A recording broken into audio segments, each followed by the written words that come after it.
For generations of African Americans, families, there's one place we have always felt safe.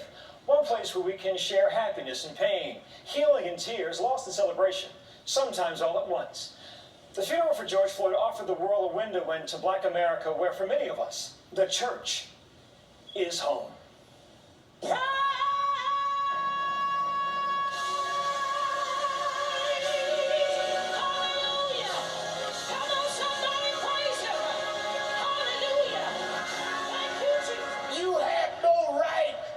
Your knee on that neck. Last week, the world watched George Floyd's funeral and witnessed what Black America has long known.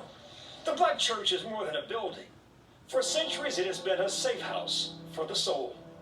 Its roots run deep to the dark soil of slavery. We weren't allowed to communicate. So when we could get together down by the riverside, late in the evening, when the work was over, and call on our gods, it's where it all came together. When the slaves gained their freedom, the early Black church became a place of resistance. Resistance that moved from the sanctuary to the streets. The civil rights movement of the 1960s, driven by the power of the church.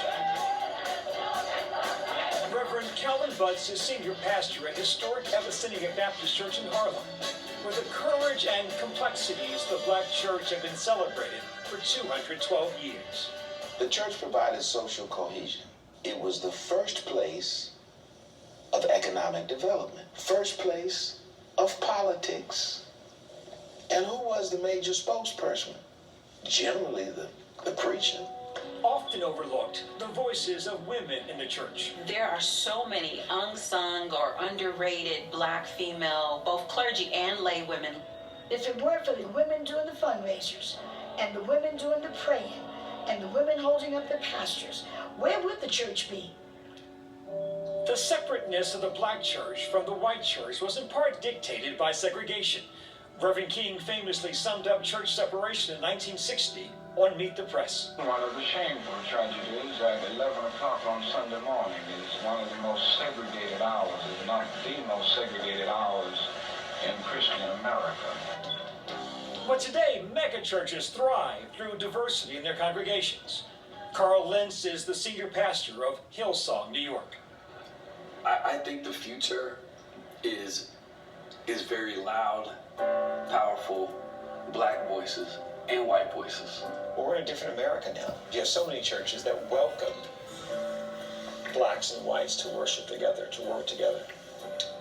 Malcolm once said, if you got a cup of black coffee, it's strong. And if you want to make it weak, you put a little cream in it. And then he said, too black, too strong. He might not be wrong, because preaching comes out of passion. Preaching comes out of experience. We need all kinds of coffee, though. I know a few years ago, you got in trouble. Oh, yeah. In circles when you said from the pulpit, Black Lives Matter. Mm-hmm. Someone explained you have to say all lives matter. I said, why would I do that?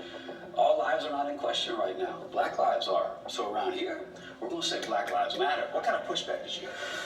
A lot of white silence in every way. In contrast to the civil rights movement of the 60s, the primary founders of the Black Lives Matter movement are not clergy or men.